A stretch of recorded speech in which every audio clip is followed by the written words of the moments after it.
বেদখল ভূমি উচ্ছেদক কেন্দ্ৰ কৰি প্ৰশাসনৰ তৎপৰতা সাংবাদিকৰ কেমেৰা দেখি পলায়ন উচ্ছেদিতৰ বাহন নন অঞ্চলত প্ৰৱেশ উচ্ছেদিত লোক উচ্ছেদিতই যদি ভোট দিছে পলায়নৰ কাৰণ কি সন্দেহৰ আৱৰ্তত সমগ্ৰ বিষয় প্ৰথমে চাওক এই দৃশ্য তালি টুপুলা বান্ধি নন অঞ্চলত প্ৰৱেশ কৰিছে ইখনৰ পিছত সিখন উচ্ছেদিতৰ মালবাহী বাহন নগাঁৱৰ কামপুৰ অঞ্চলত ভিন্ন স্থানত সোমাইছে উচ্ছেদিত লোক সাংবাদিকৰ কেমেৰা দেখি পলায়ন কৰা এইসকল সন্দেহযুক্ত নাগৰিক যদি স্থায়ী বাসিন্দাই হয় তেন্তে এনেদৰে পলায়নৰ কাৰণ কি ঘৰ ক'ত আপোনাৰ চাংকুলাত ঘৰ ক'ৰ পৰা আনিছে বিদেশৰ পৰা আনিছে উৰিয়াম ঘাটৰ পৰা আনিছে তাত কি আপোনাৰ ঘৰ আছিল নেকি নাগাৰমাৰীত ঘৰ আছিল নাগাৰমাৰীত ঘৰ আছিল মানে খেতি কৰে আৰু তাত উচ্ছেদ চলোৱাৰ কাৰণে ইয়াত আহিছে নেকি ইফালে এয়া সৰুপথাৰ উৰিয়াম ঘাটত মুখ্যমন্ত্ৰীক লগ পাবলৈ আহি হাহাকাৰ কৰিছে একাংশ লোকে মুখ্যমন্ত্ৰীক লগ নোপোৱাত ক্ষোভিত জনতা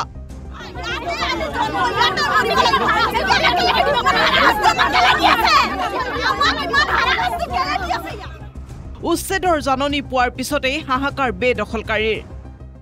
থাকিবলৈ দিয়ক কাৰণ আমাৰ যাবলৈ কোনো জাগা নাই আমি ল'ৰা ছোৱালী লৈ গছৰ তলত মুকলি আকাশৰ তলত বৰষুণ এৰতে থাকিব লাগিব আমি যাম ক'ত যাম যাবলৈ ক'ত জেগা আছে অবৈধ অনুপ্ৰৱেশকাৰী বা অবৈধ বিদেশী বাংলাদেশী বুলি আমি সেইবিলাক প্ৰশ্নৰ সন্মুখীন হ'ব লাগে আমাৰ কি হ'ব আমাৰ ল'ৰা ছোৱালীৰ ভৱিষ্যত অনুৰোধ কৰিছোঁ CM ছাৰক যে এইবিলাক তেওঁলোকে তদন্ত কৰক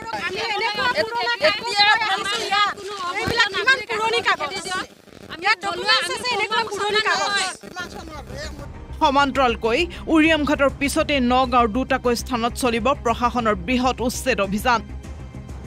নগাঁৱৰ সদৰ ৰাজহ চক্ৰ বিষয়ে জাৰি কৰিছে জাননী হাতীচুং মৌজাৰ গৰৈমাৰী পথৰ কিচামতৰ ৭২ নং চৰকাৰী গ্ৰেজিং ৰিজাৰ্ভ বগৰীগুৰি পাম কিচামতৰ ৬২ নং আৰু ৬৩ নং চৰকাৰী গ্ৰেজিং ৰিজাৰ্ভত চলিব উচ্ছেদ ২৫২ বিঘা চৰকাৰী ভূমিত হ'ব বৃহৎ উচ্ছেদ উল্লেখ্য যে চৰকাৰী গ্ৰেজিং ৰিজাৰ্ভৰ ভূমি বেদখল কৰি বৃহৎ অট্টালিকাৰ লগতে সন্দেহযুক্ত নাগৰিকে খান্দি ৰাখিছে পুখুৰী নিৰ্মাণ কৰিছে বৃহৎ গাঁও নিশা এই চৰকাৰী ভূমি খালী কৰিবলৈ প্ৰশাসনৰ ফালৰ পৰা জাননী জাৰি কৰাৰ পিছতেই এক আতংকময় পৰিৱেশে বিৰাজ কৰিছে সমগ্ৰ অঞ্চলত নাই চৰকাৰে জাননী জাৰি কৰিছে তাত আমি সহমত আমি চৰকাৰৰ জাননীক আদৰণি জনাইছোঁ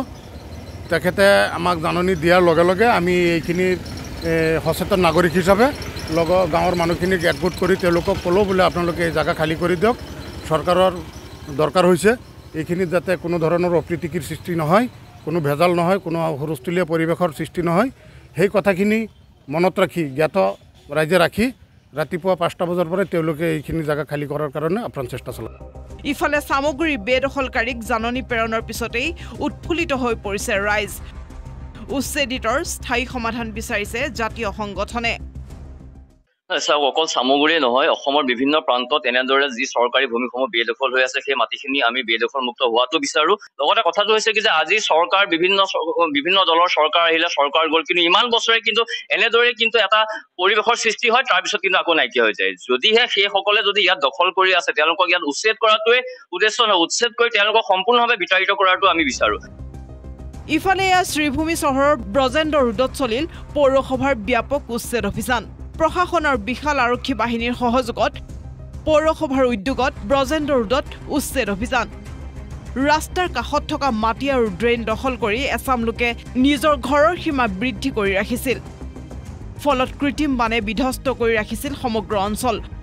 সমস্যা সমাধানৰ বাবে আগতীয়াকৈ নোটিছ জাৰি কৰাৰ পিছতো কোনো পদক্ষেপ গ্ৰহণ নকৰাত নিৰ্ধাৰিত সময় অতিক্ৰম হোৱাৰ পিছতেই বুলডজাৰেৰে উচ্ছেদ অভিযান চলাইছে এতিয়া প্ৰশাসনে মানে ইলিগেল ষ্ট্ৰাকচাৰ আছে ড্ৰেইনৰ ওপৰত মূল কাৰণ এটা পাব্লিক ডিমাণ্ড আমাক কেইবাবাৰো কৈছে যে ফ্লাড হোৱাৰ এটা মেইন কাৰণ হৈছে যে ড্ৰেইনটো এনক্ল'জ কৰি ৰাখিছে আমাক ক্লিনিং কৰিব পৰা নাই সেইকাৰণে আৰু অবষ্ট্ৰাক্ট হৈ গৈছে মানে জল যোনটো থাকে সেইটো ড্ৰেইনেৰে ফ্ল' কৰিব পৰা নাই সেইকাৰণে আমি অন পাব্লিক ডিমাণ্ড আমি আজি যি আছে আমি সেই গোটেই ঘৰকেইটাৰ ওপৰত ব্যৱস্থা কৰিম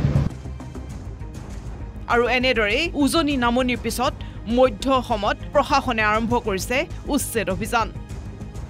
ব্যুৰো ৰিপৰ্ট, প্ৰথম খবৰ।